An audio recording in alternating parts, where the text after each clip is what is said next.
அரசு ஊழியர்களின் கோரிக்கைகள் பற்றி பேச அனுமதி மறுக்கப்படுவதாக கூறி சட்டப்பேரவையிலிருந்து எதிர்க்கட்சி உறுப்பினர்கள் வெளிநடப்பில் ஈடுபட்டனர். மக்கள் பிரச்சினை பற்றியும் பேச அனுமதிக்கப்படுவதில்லை என்றும் அவர்கள் குறை கூறினர். தமிழ்நாடு முழுவதும் இருக்கிற முதியோருக்கு பஸ் பயணத்திற்கான ஏற்பாடு செய்கிறோம் என்று சொல்லிவிட்டு சென்னை மாநகரத்தில் மட்டும் 10 சீட்டு கொடுக்கிறார்கள். 5 நாள் டோக்கன் தருவார்கள். அது மிகப்பெரிய வேலையாக தேர்தல் வாக்குறுதியை நிறைவேற்றிவிட்டதாக கணக்கு காட்டுகிறார்கள். அதுவும் கடைசி நாளில். இதுபோல அனைத்து பணியாளர்களும் தமிழகம் எங்கும் ஸ்தம்பிக்கக்கூடிய அளவுக்கு, அரசு நிர்வாகமே ஸ்தம்பிக்கக்கூடிய அளவிற்கு இன்றைக்கு போராட்டங்கள் வெடித்துக் கொண்டிருக்கிறது.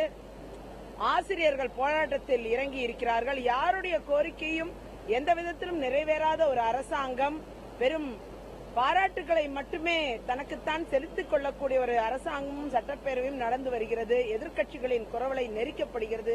மற்றதெல்லாம் நேரம் ஒதுக்குகின்ற சபாநாயகர் அவர்கள் மிக முக்கியமான பிரச்சனை, மக்கள் பிரச்சனை, மக்கள் பாதித்துக் கொண்டிருக்கக்கூடிய பிரச்சனை குறித்து விவாதிப்பதற்கு அனுமதி மறுத்த காரணத்தினால் அதனை கண்டித்து பாட்டாளி மக்கள் கட்சி வெளிநடப்பு செஞ்சிருக்கிறது. தூத்துக்குடி மாவட்டத்தில் கமேசா என்ற குஜராத் காற்றாலை நிறுவனம் ஓட்டப்பிடாரத்தை சுற்றி இருக்கக்கூடிய ஓசனூத்து, குலசேகரனூர், பசுவந்தனை உட்பட 3 தாலுகாக்களில் வாழக்கூடிய 3 லட்சத்துக்கு மேற்பட்ட மக்களுடைய வாழ்வாதாரத்தை பாதிக்கக்கூடிய வகையில்